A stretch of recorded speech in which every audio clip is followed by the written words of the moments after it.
ఉందండి. నిజమే. చంద్రబాబు నాయుడు గారు లాంటి ఒక సీనియర్ పొలిటీషియన్, ఆయన ఎప్పుడు రాష్ట్ర భవిష్యత్తు తప్ప వేరొకటి రాజకీయం కాదు అని చెప్పేసి అనుకున్నటువంటి వ్యక్తి. 40 సంవత్సరాల పాటు ఉమ్మడి ఆంధ్రప్రదేశ్లో కానీ, విభజిత ఆంధ్రప్రదేశ్లో కానీ తెలుగు వాళ్ళ కీర్తి ప్రతిష్టలు, తెలుగు రాష్ట్రాల అభివృద్ధి, తెలుగు రాష్ట్ర ప్రజల యొక్క భవిష్యత్తు రాజకీయం అనుకున్నటువంటి వ్యక్తి. చంద్రబాబు నాయుడు గారి దృష్టిలో రాజకీయాలంటే ఇవి. ప్రజలు బాగుండాలి, మంచి పేరు ప్రఖ్యాతులు ఈ జాతికి రావాలి, ప్రపంచంలో గుర్తింపు రావాలి. ఆయన తపనంతా ఇది. ఇలాంటి రాజకీయాలు చేసి అనేకమైనటువంటి సంస్కరణలు, అభివృద్ధి, టెక్నాలజీకి అనుసంధానం చేసి ఈ రాష్ట్ర ప్రజలు అంటే తెలుగు ప్రజలందరూ కూడా దేశ విదేశాల్లో బ్రహ్మాండమైనటువంటి జీవితాన్ని అనుభవించే విధంగా, అట్లాగే రాష్ట్రం కూడా బాగుండే విధంగా రాజకీయాలు చేసేది. అలాంటి వ్యక్తి కూడా జగన్మోహన్ రెడ్డి లాంటి రాజకీయ నాయకుడిని చూడలేదని కొన్ని వందల సార్లు చెప్పాడు. చాలా మంది రాజకీయ నాయకులు చూశాడు ఆయన. నేదురుమల్లి జనార్దన్ రెడ్డి, లేకపోతే కోట్ల విజయభాస్కర్ రెడ్డి, లేకపోతే ఇంకొకతనో ఎన్టీఆర్ గారు, లేకపోతే దేశ రాజకీయాల్లో వాజ్పేయి గారు, ఇలాంటి చాలా రాజకీయ నాయకులను చూశారు. జగన్మోహన్ రెడ్డి లాంటి రాజకీయ నాయకుడిని చూడలేదు.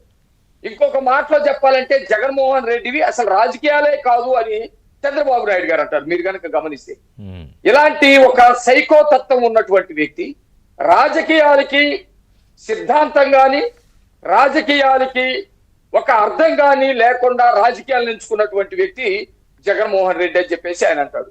అందుకనే నిన్న మాట్లాడేటప్పుడు కూడా ఆయన పదే సార్లు చెప్పినటువంటి మాటలు, నిన్న మాట్లాడినటువంటి మాటలు కూడా జగన్మోహన్ రెడ్డి హత్యా మార్గాల్ని రాజకీయాలుగా ఎంచుకున్నాడు. నిజంగా ఆయన తండ్రి అధికారంలో ఉన్నప్పుడు లక్షల కోట్లు ఎట్లా సంపాదించాలి అని ఆయన సంపాదించుకున్నాడు. ఆ లక్షల కోట్ల ద్వారా అధికారంలోకి రావాలంటే ఏం చేయాలనే దాన్నే మార్గంగా ఎంచుకున్నాడు. తండ్రి యొక్క మరణంతో ఆయన్ని నమ్మినటువంటి వాళ్ళు, రాజశేఖర రెడ్డిని అభిమానించేటువంటి వాళ్ళు ఎవరైతే ఉన్నారో వాళ్ళందరూ కూడా చనిపోయి కొంత బాధల్లో ఉన్నటువంటి పరిస్థితుల్లో దాన్ని తన రాజకీయ పునాదిగా మార్చుకున్నాడు. ఇందాక మీరు చెప్పినట్టు రాజకీయ పునాదిగా మార్చుకున్నాడు.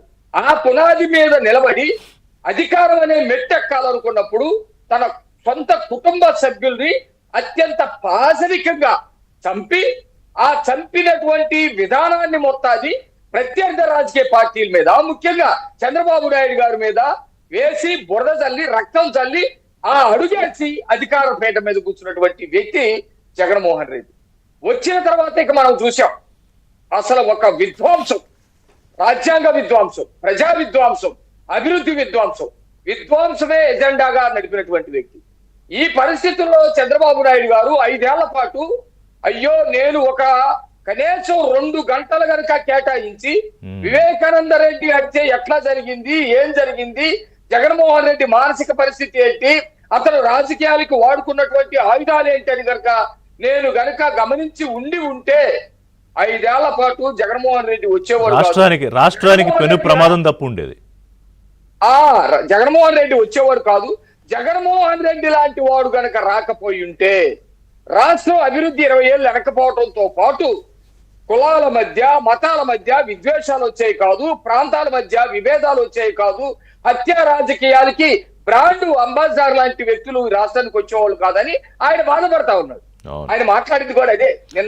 అందుకే ఆయనకి ఎందుకు కోపం వచ్చిందంటే, ఇంత వాళ్ళు వికృతంగా రాజకీయం చేస్తున్నప్పుడు వీళ్ళు ఇంత నాన్ సీరియస్ గా ఎలా తీసుకుంటారు అని కొంతమంది. అదే ఇక్కడ కొంతమంది నిన్నే కాదు, మేము గత 5 సంవత్సరాల్లో మాలాంటి వాళ్ళు చాలా మంది మన డిబేట్ లో ఉన్నటువంటి మేధావులు కానివ్వండి, లేకపోతే ప్రజాస్వామికవాదులు కానివ్వండి, అందరూ కూడా ఒక 2 సంవత్సరాలు 19 నుంచి 2021 వచ్చే నాటికల్లా ఇక వాళ్ళు మానసిక ఆవేదనకి గురై, ఆందోళనకి గురై రాష్ట్రంలో ఉన్నటువంటి ప్రతి ఒక్కళ్ళు వాళ్ళ పద్ధతిలో రోడ్ల మీదకి రావడమో, ఉద్యమించడమో, ఏదో ఒకటి చేసి ఈ రాజ్యాంగేతర శక్తి అయినటువంటి జగన్మోహన్ రెడ్డిని తుదముట్టించకపోతే అరాచకం ఒక సర్టిఫికేట్ తోటి ముందుకు వచ్చినట్టుగా, లేకపోతే మెడలో లైసెన్స్ చేసుకొని ముందుకు వచ్చినట్టుగా రాష్ట్రాన్ని సర్వనాశనం చేసిందని ప్రాణాలకు తెగించి 5 సంవత్సరాల పాటు పోరాడటం ద్వారా ప్రజలు గుమ్మనంగా కూర్చున్నట్టు మనకి కనపడ్డా చాలా విఘ్నులు ఆంధ్రప్రదేశ్ ప్రజలు.